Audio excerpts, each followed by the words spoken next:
BSF मध्ये असलेल्या लष्करी जवानाच्या पत्नीने 10 वर्षाच्या मुलाला फाशी देत स्वतःही गळफास घेत आत्महत्या केल्याची खळबळजनक घटना शुक्रवारी जामखेड रोडवरील लष्करी वसाहतीत उघडकीस आली। या प्रकरणी लष्करी जवान असलेल्या पतीसह सासू, सासरा आणि ननंद अशा चौघांवर भिंगार कॅम्प पोलीस ठाण्यात आत्महत्येस प्रवृत्त केल्याचा गुन्हा दाखल करण्यात आलाय। चौघांनाही अटक करण्यात आल्याचे सहाय्यक निरीक्षक योगेश राजगुरू यांनी सांगितले। राणी तिकोने वय 30 आणि स्वराज तिकोने वय 10 असे दोघा मृतांची नावे आहेत।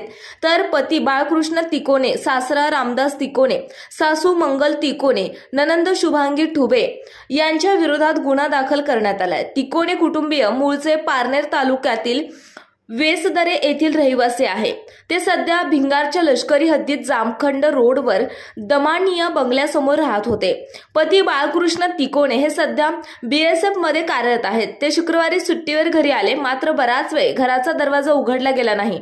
त्यामुळे त्यांनी त्यांच्या पत्नीच्या आई आणि वडील आणि नातेवाईकांना फोन करून बोलावून घेतले।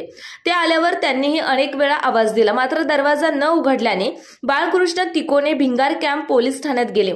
तेथे त्यांनी पत्नी दरवाजा उघडत नसल्याचे सांगून पोलिसांना बरोबर नेले। पोलिसांनी सायंकाळी 6च्या सुमारास दरवाजा तोडून आत प्रवेश केल्यानंतर त्यांना राणी तिकोने आणि स्वराज या दोघांचे मृतदेह घरात लटकलेल्या अवस्थेत आढळून आले। पोलिसांनी पंचनामा करत दोघांचे मृतदेह शवविच्छेदनासाठी जिल्हा शासकीय रुग्णालयात पाठवले। या प्रकरणी मयत राणी तिकोने यांच्या भावाने दिलेल्या फिर्यादीवरून गुन्हा दाखल करण्यात आलाय। प्रतिनिधी अक्षय शेगर आणि राजेंद्र शिंदे।